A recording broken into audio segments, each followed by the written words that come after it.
Rajesh law centre में आप लोगों का स्वागत है। आज हम लोग चर्चा करेंगे कि अगर किसी व्यक्ति पे पॉक्सो एक्ट लग जाता है तो 21 दशाओं में उसे मृत्यु दंड दिया जा सकता है और आईपीसी के तहत 4 दशाओं में मृत्यु दंड दी जा सकती है। जरा फिर से समझिए कि अगर किसी व्यक्ति ने रेप का अपराध किया है यानी बलात्कार का अपराध किया है तो उसे 25 दशाओं में मृत्यु दंड की सजा दी जा सकती है। कितनी दशाओं में? 25 दशाओं में मृत्यु दंड दी जा सकती है।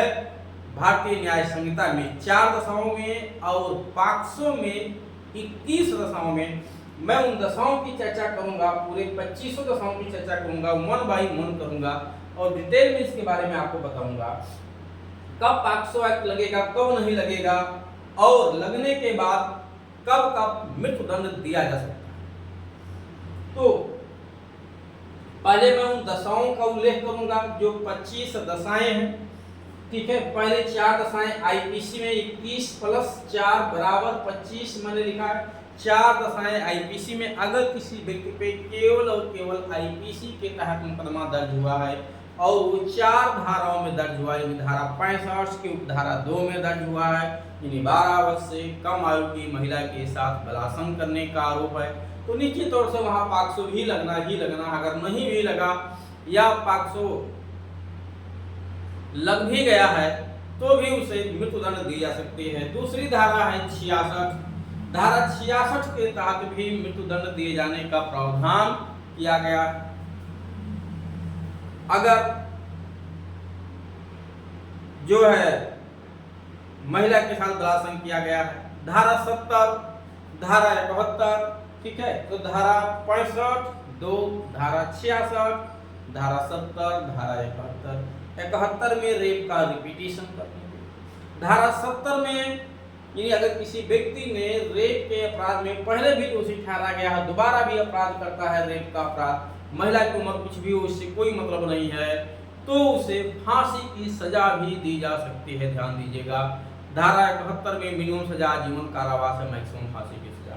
अगर धारा 70 किसी पे लगा है, इसका मतलब है कि रेप ऐसी कंडीशन में की गई जहां महिला की हालत बहुत नाजुक हो गई है, यानी उसको बहुत चोटें पहुंचाई गई हैं, विकृतशील हो गई, मृत्यु हो गई है, ऐसे दशा में ऐसे व्यक्ति को फांसी की सजा दी जा सकती है, मिनिमम सजा आजीवन कारावास। अगर धारा 66 आईपीसी लगी हुई है यानी सामूहिक रेप हुआ है 12 वर्ष से कम आयु की महिला के साथ, तो वहां पे भी उसे फांसी की सजा दी जा सकती है, ठीक है। या 16 वर्ष से भी कम आयु की महिला के साथ बलात्कार होता है तो वहां पे भी फांसी की सजा दी जा सकती है। और अगर धारा 65(2) के तहत रेप हुआ है, वो सामूहिक रेप नहीं है, वहां भी फांसी की सजा दी जा सकती है। अब आते हैं पॉक्सो एक्ट लगने पे कब कब फांसी सजा दी जाएगी। तो ध्यान दीजिएगा, पॉक्सो एक्ट तभी लगता है, वो आईपीसी की जो धाराएं थी उसमें कुछ धाराओं में महिला की उम्र कुछ भी हो इससे मतलब नहीं है, जैसे धारा 71 हो गया, धारा 70 हो गया, ठीक है। इन धाराओं में महिला की उम्र का कोई उल्लेख नहीं किया गया, किसी भी उम्र की महिला हो सकती है। पॉक्सो एक्ट किसी व्यक्ति पे तभी लगेगा और लगेगा भी जब उसकी महिला की उम्र 18 साल से कम। लेकिन पॉक्सो एक्ट केवल महिलाओं के साथ अपराध किए जाने पर नहीं लगेगा, ये ध्यान दीजिएगा। पॉक्सो एक्ट अगर बालकों के साथ, बच्चों के साथ, मेल बालक चाइल्ड के साथ भी सेक्सुअल एक्टिविटी हुई है, अप्राकृतिक यौनाचार हुआ है, तो भी पॉक्सो एक्ट लगता है। तो चाहे मेल हो या फीमेल हो, ये दोनों यहाँ पीड़ित हैं, दोनों पे पीड़ित हैं, तो आरोपी पे पॉक्सो एक्ट निश्चित तौर से लगाना मैंडेटरी है। ऐसा नहीं है कि मन में आएगा तो लगाएंगे, नहीं लगाएंगे, लगाना पड़ेगा। अगर नहीं लगाए हो तो बाद में लगेगा, बचेगा नहीं आपसे। कौन कौन सी दशाएं हैं? अगर जो छेड़खानी को मतलब यहाँ पे शारीरिक संबंध बनाने से है या जो भी रेप की परिभाषा है उसकी शर्त पूरा करने से है, ठीक है। तो अगर कोई पुलिस अधिकारी है, पुलिस विभाग का कोई भी अधिकारी है, तो उस पहली दफा जो है उसे भी मृत्यु दंड दी जा सकती है। मिनिमम सजा जो है 20 साल है, अधिकतम मृत्यु दंड है, आजीवन कारावास भी दी जा सकती है। जुर्माने की राशि पीड़िता को दिला दी जाए। तो कौन व्यक्ति है? वो पुलिस अधिकारी है रैपिस्ट, वो सेना का कोई मेंबर है, कहीं का भी सेना का सशस्त्र बल का कोई सदस्य है, उसने रेप किया है यानी छेड़खानी लैंगिक अपराध किया है बालकों के साथ, चाहे वो लड़की हो चाहे लड़का हो। लोक सेवक है कोई व्यक्ति, पब्लिक सर्वेंट है, ठीक है, जेल का कोई भी स्टाफ है, चाहे जेल प्रबंधक हो, जेल का कोई भी स्टाफ हो, वहां किसी जो है 18 वर्ष से कम आयु के लड़की या लड़का के साथ जो है छेड़खानी हुई है। छेड़खानी का मतलब है कि ये रेप की श्रेणी में आने वाले कृत्य किए गए हैं, ठीक है। अस्पताल के किसी भी स्टाफ द्वारा, चाहे वहां के किसी कर्मचारी द्वारा या वहां पे डॉक्टर्स या प्रबंधक के द्वारा इस तरह की हरकत की गई है, ठीक है। शैक्षणिक या धार्मिक संस्था से जुड़े हुए लोगों द्वारा, चाहे स्कूल कॉलेजों में हो, कोचिंग संस्थानों में हो, या जो है वो किसी भी तरह का ट्रेनर हो शैक्षणिक चीज़ों से जुड़ा हुआ, या फिर धार्मिक संस्थाओं में जहाँ धार्मिक कार्यक्रम होते हैं वहाँ पे भी अगर इस तरह का कुछ किया गया है तो ऐसे व्यक्ति को भी जो मृत्युदंड दी जा सकती है।